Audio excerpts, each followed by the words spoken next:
Ito naman guys, merong for some of you, merong nagpa-power trip, sa inyo mga kapiksi 'no.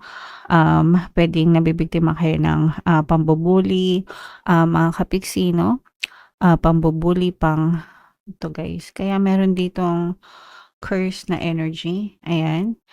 So, yung iba sa inyo puwedeng nabu-bully kayo, mga kapiksi, puwedeng nagkakaroon kayo ng kaaway and, um lumalabas yung, stress sa inyo guys at saka yung kung hindi kayo makatulog sa gabi guys 'no, kasi nga 'di ba sabi ko sa inyo itong energy na 'to na parang may sumusumpa sa inyo. So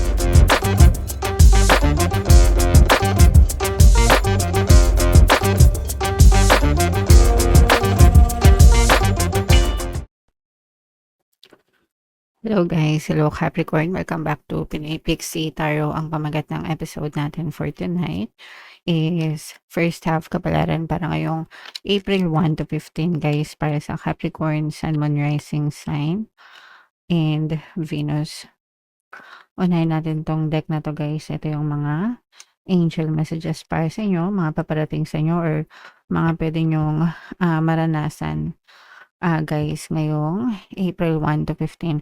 So, this is both negative and positive. Unahin natin yung, sa negative guys. Ito yung mag-ano kayo guys, paalala na mag-ingat kayo 'no, kasi someone is wearing a false mask. Ibig sabihin maaaring merong nagbabalat kayo 'no sa, paligid niyo mga kapiksi. So 'pag sinabing nagbabalat kayo, doble kara, chameleon ganyan, pagkaharap kayo mabait, akala niyo mapagkakatiwalaan pero 'pag nakatalikod, it's either sinisiraan kayo or, gumagawa ng hindi maganda sa inyo o nagsasabi ng hindi maganda sa inyo.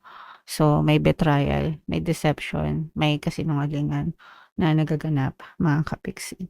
So you have to be careful sa mga ganitong tao guys kasi maaari kayong mapahamak. Mag-ingat kayo sa pag-share ng mga impormasyon mga kapiksi kasi maaaring mag-backfire yan sa inyo guys, okay? And ito naman ay sumpa mga kapiksi, no? Maaaring may nagka-cast ng sumpa sa inyo, mga evil eye, mga inggit, no? Doon yan nag-uugat kung may mga naiinggit sa inyo, ganyan. Puwedeng nagpapalipad-hangan sila or nagpapasumpa sila sa inyo dahil sa puwedeng may kagalit kayo, or again, puwedeng naiinggit sa inyo, mga kapiksi, okey?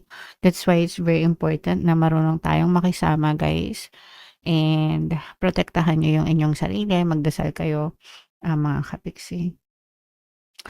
And ito naman ay, relaxation mga kapiksi 'no, for some of you ibig sabihin kaya nakaka-relax kayo kasi gumagaan, yung inyong puwedeng gumagaan yung buhay, nababawasan yung stress, nakakapahinga 'no, lalo na ngayon Holy Week mga kapiksi. So, maraming nakabakasyon, maraming pahinga. So, samantalahin niyo yung time na 'yan para makapag-relax-relax kayo, guys, okey?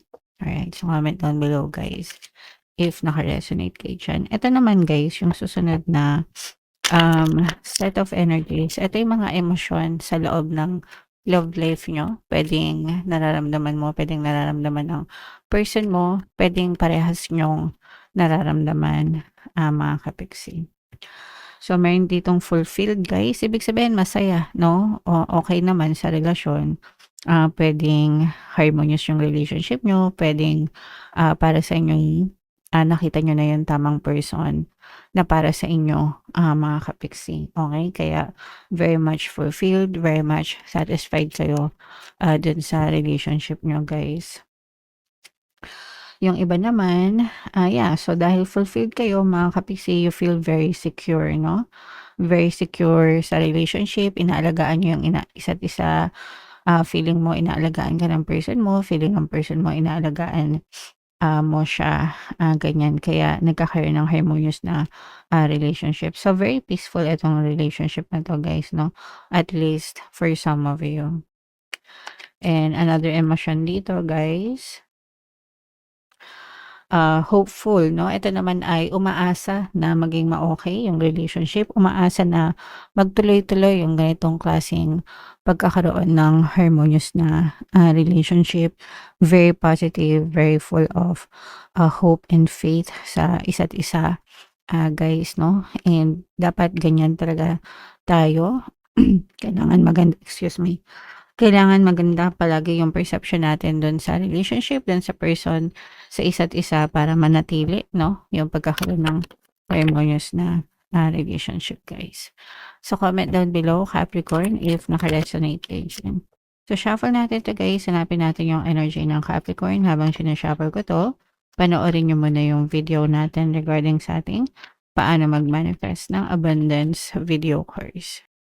Kapiksi, sawa ka na ba sa mga struggles at hirap sa buhay mo? Masipag ka ba at masikap sa buhay ngunit hindi ka pa rin umaasenso?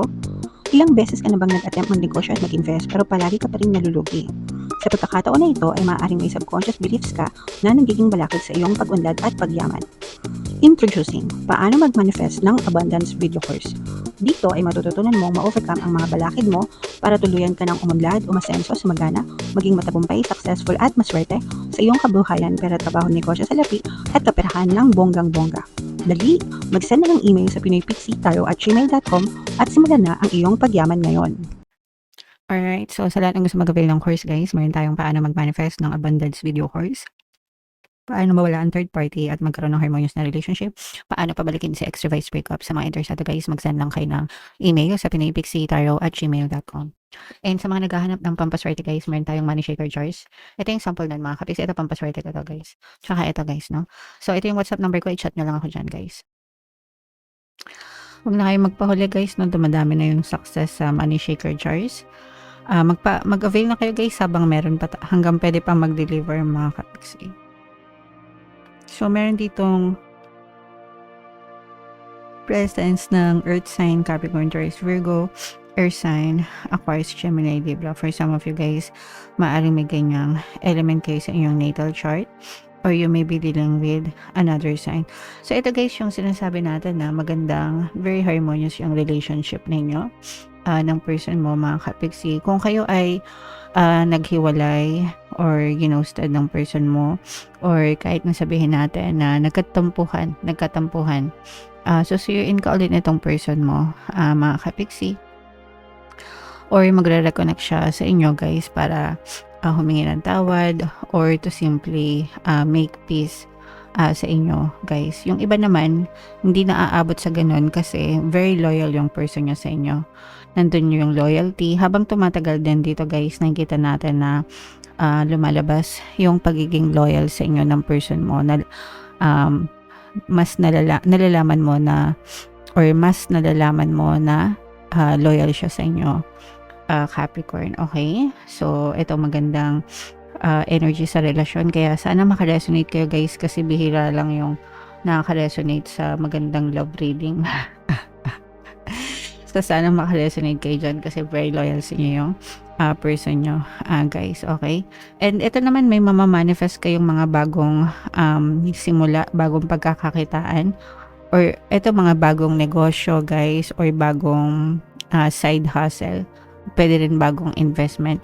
And mamamanifest nyo to. And ito yung magiging hudyat or simula ng hudyat ng bagong simula sa inyo. Makaka-recover kayo. Itong mga negosyo na to, guys, maaaring ito yung maging daan para makabangon kayo, maka-recover kayo, lalo na kung galing kayo sa problema, mga kapiksi. And yung iba sa inyo, guys, medyo mataas din yung energy level nyo ngayon.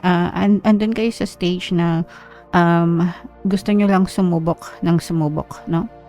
Bahala na si Batman, kumbaga. And ganoon naman yun, guys. Kailangan, para malaman nyo kung ano yung resulta, kailangan sumubok muna kayo. And you just persist and you just keep on going, mga kapiksi. Okay? Alright, so i-mind nyo yung mga pagbangon na yan, mga bagong negosyo, bagong side hustles. Mamamanifest nyo yan, mga kapiksi. Okay? Alright, so what else, guys? Angel number 999. I-check nyo yung ibig sabihin yan. Baka may additional na mensahe sa inyo ang inyong anghel gabay. Ito naman guys, for some of you, merong nagpa-power trip sa inyo mga kapiksi, no? Pwedeng nabibiktima kayo ng pambubuli, mga kapiksi, no? Pambubuli ito guys. Kaya meron ditong curse na energy. Ayan. So, yung iba sa inyo, pwedeng nabubuli kayo. Mga kapiksi, pwedeng nagkakaroon kayo ng kaaway. And, lumalabas yung stress sa inyo guys. At saka kung hindi kayo makatulog sa gabi guys, no, kasi nga 'di ba sabi ko sa inyo, etong energy na to na parang may sumusumpa sa inyo. So if you're having a hard time sleeping, or kung nagkakaroon kayo ng mga nightmares, mga kapiksi, maaaring may gumagawa ng hindi maganda sa inyo. So kailangan nyo mag-cleanse, kailangan nyo if ever guys, not sure if naniniwala kayo sa mga ganyan, subukan nyong magpatawas mga kapiksi sa mga albularyo or sa mga manggagamot para lang malaman nyo, ma-eliminate nyo, ma-rule out, no? Yung ganitong klase na baka may gumagawa ng negative sa inyo, kasi yung iba sa inyo parang meron kayong nakaaway, and itong nakaaway nyo parang mataas ang ego na to, and parang hindi siya papayag na parang nagkaaway kayo, ganyan. So, parang nagre-revenge ito or naghihigante ito sa inyo, mga kapiksi. So, again guys, kailangan maging mabait tayo, and makisama tayo ng maayos, kasi mahirap kapag yung mga nakatapat nyo is salbahe. Kasi lahat ng paraan gagawin nila para masira kayo guys, okay? So, mag-ingat na lang kayo, mga kapiksi.